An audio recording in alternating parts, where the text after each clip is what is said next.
নিজের হাতের বানানো পাওয়ার ব্যাংক হার মানাবে দামি ব্র্যান্ডের পাওয়ার ব্যাংকেও। এটি দিয়ে যে কোনো ফোনই ফাস্ট চার্জ করা যাবে, কিন্তু বেসুসের এই পাওয়ার ব্যাংক দিয়েও তা সম্ভব হবে না। চলুন এদের চার্জিং প্রোটোকল গুলো টেস্ট করে দেখি। প্রথমেই এই পাওয়ার ব্যাংকের টাইপ সি পোর্ট চেক করব।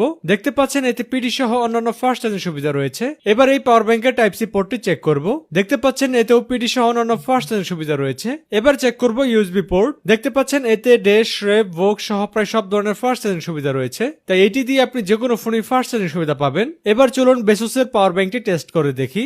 দেখতে পাচ্ছেন এতে ড্যাশ, রেপ, ভোক এই ফাস্ট চার্জিং প্রোটোকল গুলো সাপোর্ট করে না, অর্থাৎ এটি দিয়ে ওপো, ভিভো, ওয়ানপ্লাস, রিয়েলমি অর্থাৎ যেসব ফোনে ড্যাশ, রেপ, ভোক সাপোর্ট রয়েছে সেগুলো ফাস্ট চার্জ করতে পারবেন না। তাই সকল ফোনে ফাস্ট চার্জ করতে এটাই বেস্ট, কারণ এতে IP5356 আইসি ব্যবহার করা হয়েছে। চাইলে আপনি নিজে এই পাওয়ার ব্যাংকটি তৈরি করে নিতে পারবেন। 10,000 কিংবা 20,000 মিলিয়াম ক্যাপাসিটির কেস পাওয়া যায়। সাদা এবং কালো দুটি কালার হয়ে থাকে। প্লাস্টিক বিল্ড হলো ভালো কোয়ালিটি। কেসের সাথে সার্কিট সহ অন্যান্য আইটেম পাবেন। 10,000 মিলিয়াম পাওয়ার ব্যাংক বানাতে একটি এবং 20,000 মিলিয়াম পাওয়ার ব্যাংক বানাতে দুটি ব্যাটারি লাগবে। পাওয়ার ব্যাংক বানাতে প্রয়োজনীয় সকল আইটেম কেনার লিঙ্ক কমেন্টে দিয়ে রাখবো। কেউ যদি রেডিমেড পাওয়ার ব্যাংক তৈরি করে নিতে চান সেক্ষেত্রেও ইলেকট্রিক গিয়ার বিডি এর সাথে যোগাযোগ করতে পারেন।